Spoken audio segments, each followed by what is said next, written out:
This is Optimal Finance Daily, episode 2675, The Goldilocks Zone of Personal Finance by Maggiulli of $dollarsandData.com.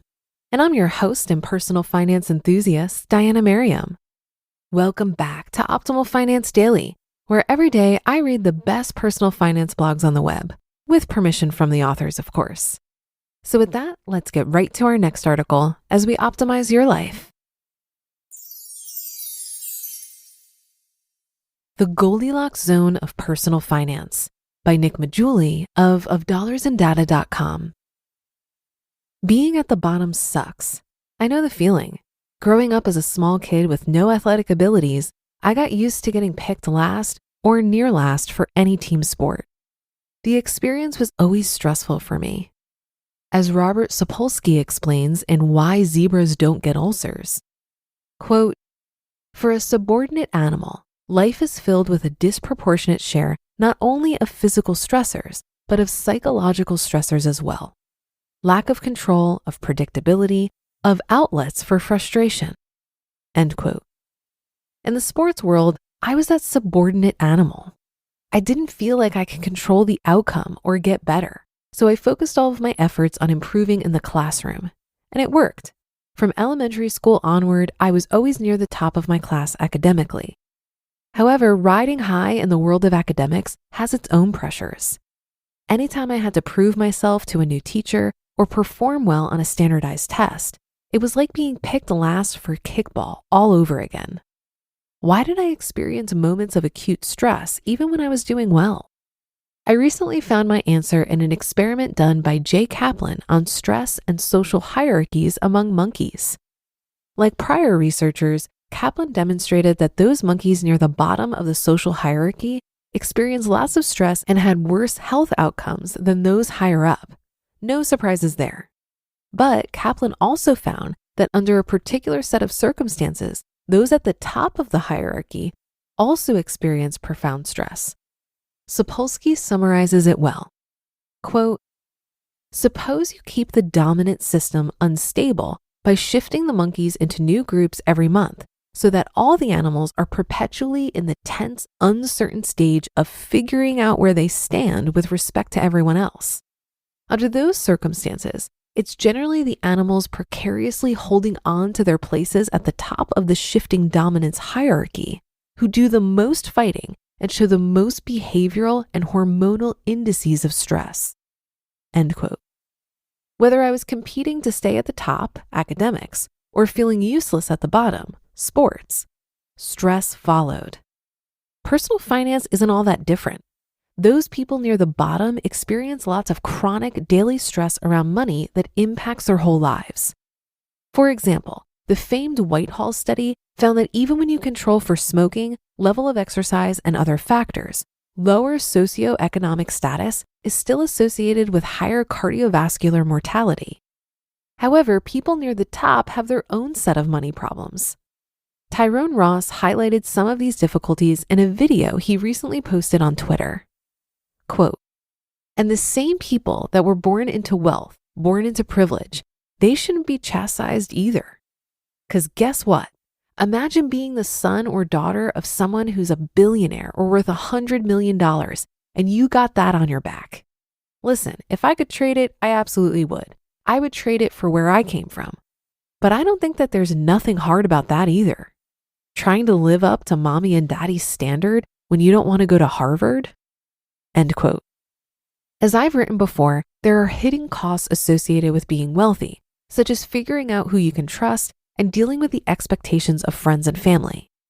On a podcast episode with Russ Roberts, David Owen, author of The First National Bank of Dad, echoed this sentiment when discussing the difficulty of teaching kids about money. Props to Ben Carson for sharing this.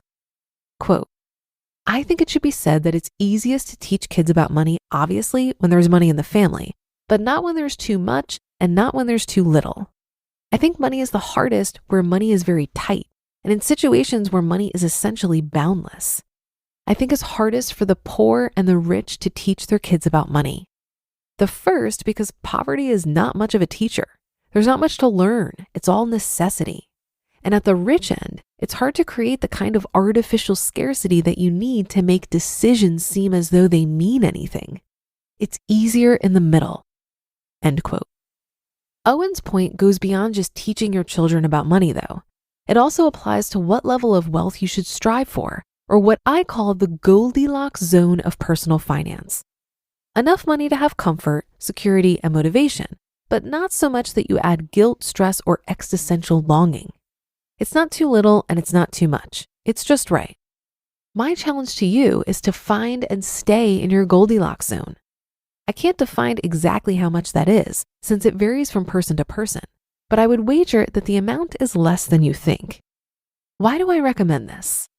Because it provides the base level of security that the bottom doesn't have, while avoiding the conflicts that are common to those at the top.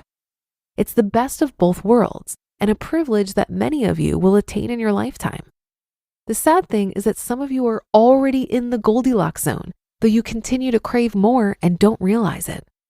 You might disagree with my logic and say that there is no such thing as being too rich. If so, please consider the warning given by Felix Dennis in How to Get Rich. Quote, "Still, let me repeat it one more time. Becoming rich does not guarantee happiness. In fact, it's almost certain to impose the opposite condition, if not from the stresses and strains of protecting wealth, then from the guilt that inevitably accompanies its arrival." End quote. The upside to having more. Despite the difficulties associated with being rich, the one upside to having immense wealth is that you can improve lives through charity and private enterprise. So if you do decide to go beyond the Goldilocks zone, make sure you know why and ask yourself whether that reason will satisfy your soul. You just listened to the post titled The Goldilocks Zone of Personal Finance by Nick Maggiulli of dollarsandData.com. And I'll be right back with my commentary. If you've been using Mint to manage your finances, I've got some bad news. Mint is shutting down. But now for the good news. There's a better alternative. Our sponsor, Monarch Money. Mint users are turning to Monarch Money and loving it. Maybe you're saving for a down payment, or a wedding, a dream vacation, your kids' college. I've found that Monarch makes it so easy to help you reach your financial goals, whatever they are. I definitely wouldn't be able to allocate my finances or plan as clearly without help from Monarch. In fact, Monarch is the top-rated all-in-one personal finance app. It gives you a comprehensive view of all of your accounts, investments, transactions, and more.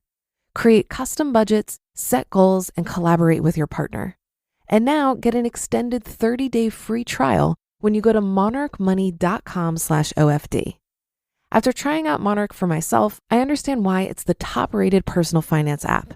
And right now, get an extended 30-day free trial when you go to monarchmoney.com/OFD. That's monarchmoney.com/OFD for your extended 30-day free trial. The Goldilocks zone that Nick describes in this article reminds me of the importance of figuring out how much is enough. I used to think it was a number, such as the baseline formula for reaching financial independence, an investment portfolio worth 25 times your yearly expenses. Or a level of achievement, such as a yearly salary goal, number of social media followers, or selling out my event, the Economy Conference. But now I realize that enough is not a destination or goal to be reached. It's a state of mind to be cultivated. The reality is, I already have enough. I have enough money, friends, and achievement. But until I developed an abundance mindset rooted in gratitude for what I already have, it was never going to feel like enough. As one reaches higher and higher levels of success, there's a tendency to move the goalpost of enough so that nothing ever feels like enough. This is why there are multimillionaires in the world with countless awards, accolades, and professional successes that are still miserable. Without peace of mind and the capacity to enjoy the abundance they've created, what's all that success even worth? If you'd like to explore this concept of enough further, I recommend you check out the speech titled The Journey to Enough by Rose Lunsbury on the Economy Conference YouTube channel. And that's another edition of Optimal Finance Daily. Thank you for listening, and I'll be back tomorrow as usual. So I'll see you there where your optimal life awaits.